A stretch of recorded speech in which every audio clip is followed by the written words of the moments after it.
here, Vanya Koonce. Yes, I really get you could be anywhere else, and you're here with me on our call on the Coach INNERview show. So thanks for being here. Thank you for inviting me. Yeah, absolutely. So today we have a very special guest, Vanya Koonce, who is a human catalyst, an educator on tech solutions for business coaching, and a team coaching and mentor coach, right? You're a team coach or a leadership coach. Is that right? Well, I mostly consult companies how to implement mentorship programs and coaching programs. And yes, I do actual coaching, and maybe as a definition could be a leadership coaching, because I coach entrepreneurs, I coach executives, I coach mid-management level professionals. So yeah, that's right on spot. Thank you. Okay, right on. Well, I always like to start with, opening up possibilities, right? Inside of what is possible if everybody in the world had a coach?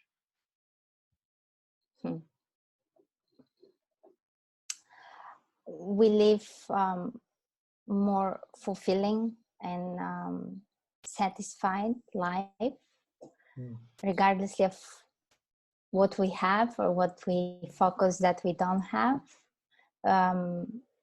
More mentally healthy, and high degree of well-being. Every human had a high degree of well-being. Wow. Yeah, Got that. That's a great world. That's what we're working for. Right on. Give us your story. How did you get into coaching? well, it's a long story, but I will shorten it up for you. Okay. I got into coaching probably in my last year of undergrad. I was studying organizational psychology, and I got a flyer for self-development training. It was personal self-work, and I scheduled this training, and I met the director for the program in Bulgaria. And we were able to connect very quickly. Unfortunately, I couldn't take this training for 2 years because something was coming up. But during these 2 years, I started taking any other type of workshops, NLP, whatever you think about, voice work, psychodrama therapy for 3 years. So I kind of become like a workshop junkie, and work on myself. And I was trying to really find what is there for me in this life and what will inspire me to live at least for the next 30 years and feeling that I'm doing something meaningful.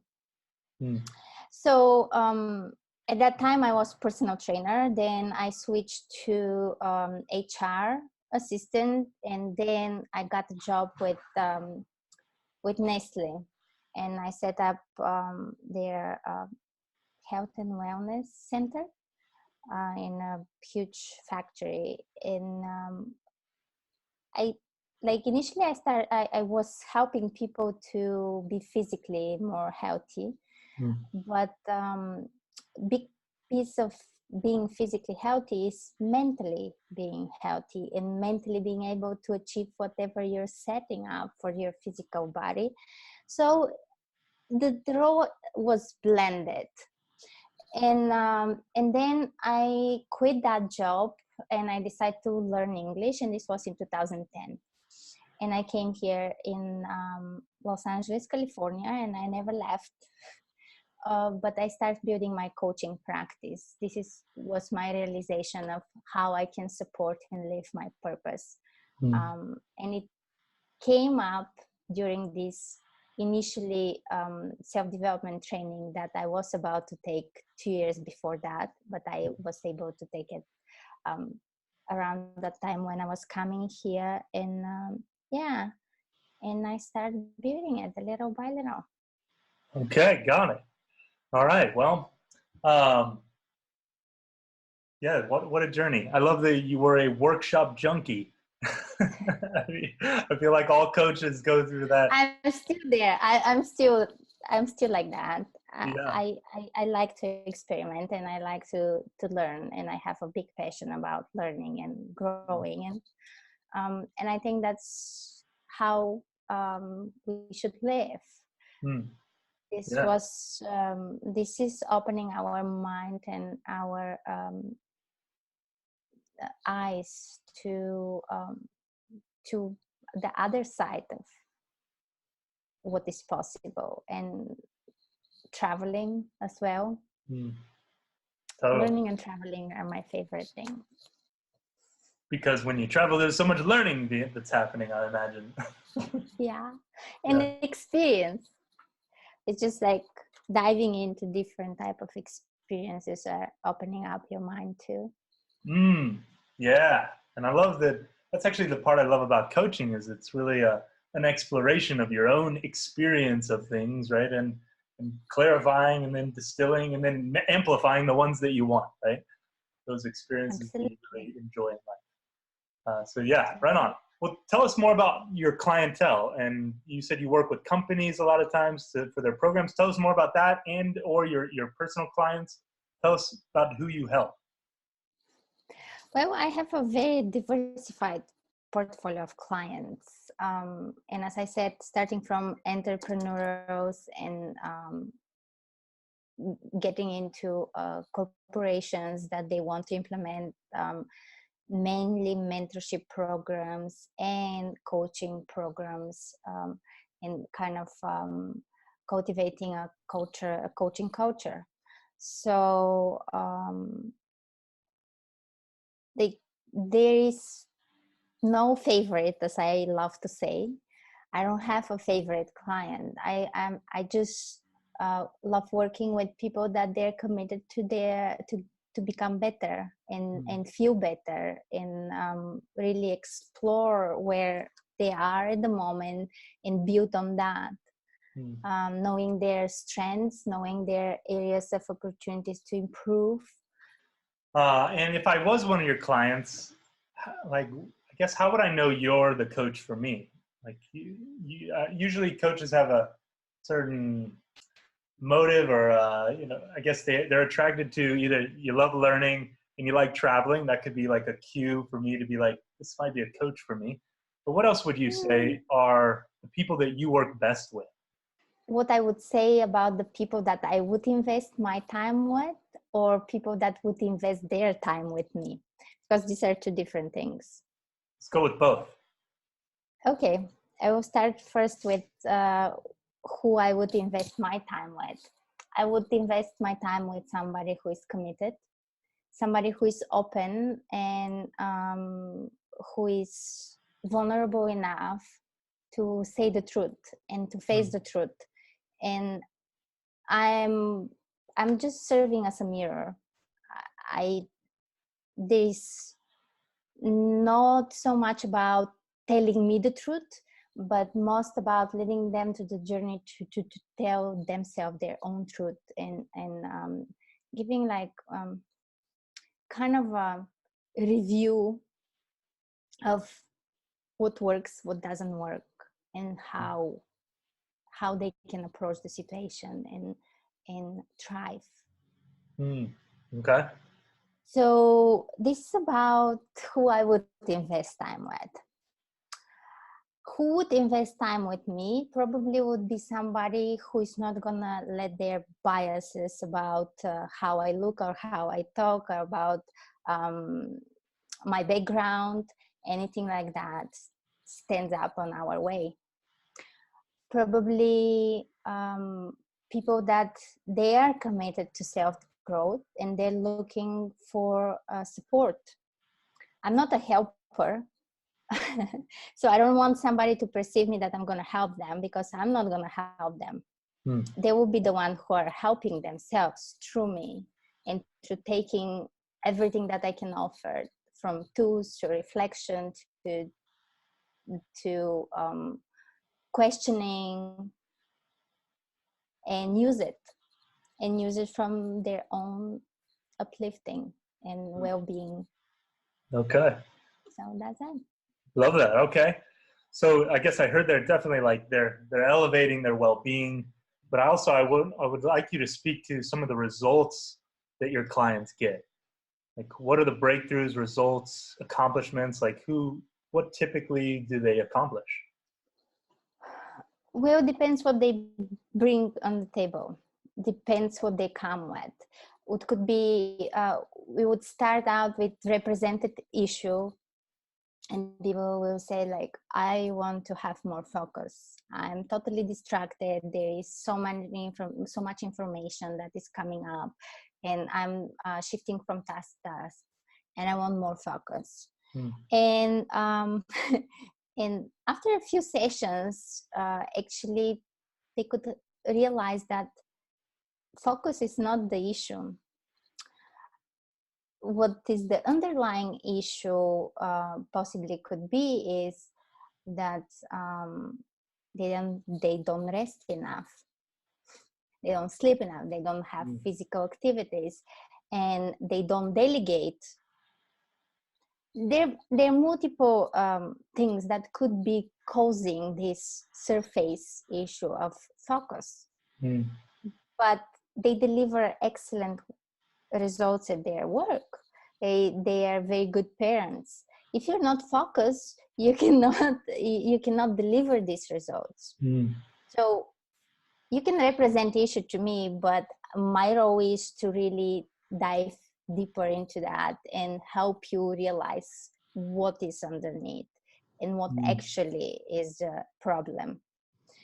So what kind of other topics people can bring? That was like a simple example, but it takes mastery in order to be able to see that and to lead somebody to realize things that they haven't been able to realize on their own. People come with like bosses that they're horrible bosses, that they cannot see any other way working around with that. People come with visions that they want to manifest and they want to make it into life as businesses, as ideas, different things. So I hope that answered your question. Yeah, totally. And what I really got from you is that you help them uncover what's under what they think is the issue, to really get at the root of what's there for them. That's one of the roles of the coach. But also people come without really having clarity of what they want. They just know that there is something better out there and there is something more. And a good coach could help people to really get clarity on what is it. Or just being in peace with where they are.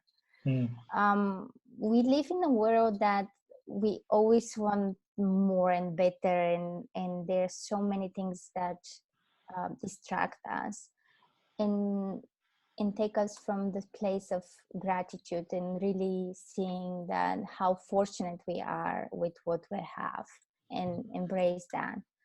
This is another way of coaching could work and how I can support my clients. Okay, awesome. Well, first off, where do we find you? How do we find Vanya Koonce? Oh, find me on LinkedIn. I think that's the easiest way. Okay. Also, coachingevents.org.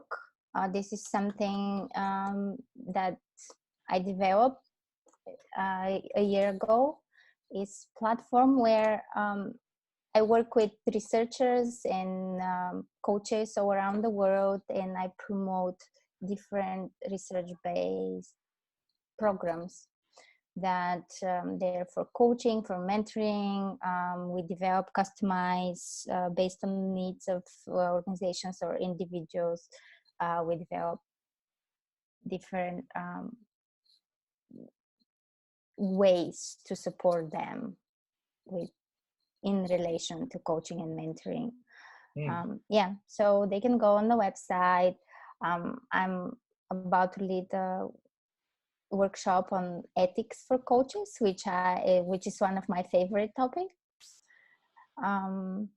So different opportunities to learning and growing. I think I run into, this is for my own coaching, just when I find that I can see like what they cannot see, and it's the art around questioning them to get there, right? That I mean, do you have any resources or things I should practice? Because I mean, only that is, I'm always like in this, okay, this is what I see, and they don't see this. How do I get them there?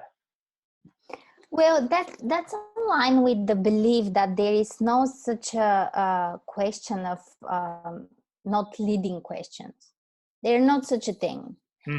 Every question is leading question. And I think that what David Clutterbuck, my partner, actually came up with initially is his concept, and is based on his long life research.